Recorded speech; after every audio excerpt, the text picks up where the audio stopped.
આ યુનિવર્સિટીના પ્રશ્ને જે તોફાનો થયા હતા અને હિતેન્દ્રભાઈની સરકાર જાય તેમ હતી, ભાવનગરને પહેલા મુખ્ય મથક આપવાનું નક્કી કર્યું તે બદલ્યું જ કેમ, રાજકોટને જ કેમ આપવાનું મુખ્યમંત્રી એ જ રહ્યા, પણ નિર્ણય કેમ બદલાઈ ગયો?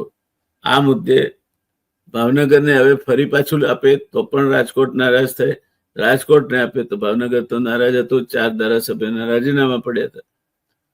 ત્યારે તેવી વખતે સગુણાબેનની કુનેહ અને કુશળતાએ શું ભાગ ભજવ્યો એ ઘટનાની પણ ઇતિહાસે નોંધ લેવી પડશે.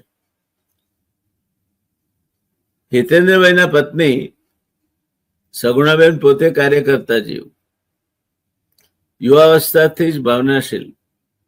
ભાવનગરના ધારાસભ્ય પ્રતાપ શાહ તેમને બેન માને, સગુણાબેન તેમને ભાઈ માને, અને ભાઈ બહેનના પવિત્ર સંબંધ જેવો સંબંધ તો બીજો કયો હોઈ શકે? એ અરસામાં શ્રાવણ માસનો વીર પસલીનું પર્વ આવ્યું. આ ચાલતું હતું ને આ બધી ગરમા-ગરમી ચાલતી હતી. એ દરમિયાનમાં વીર પસલીનું પર્વ આવ્યું.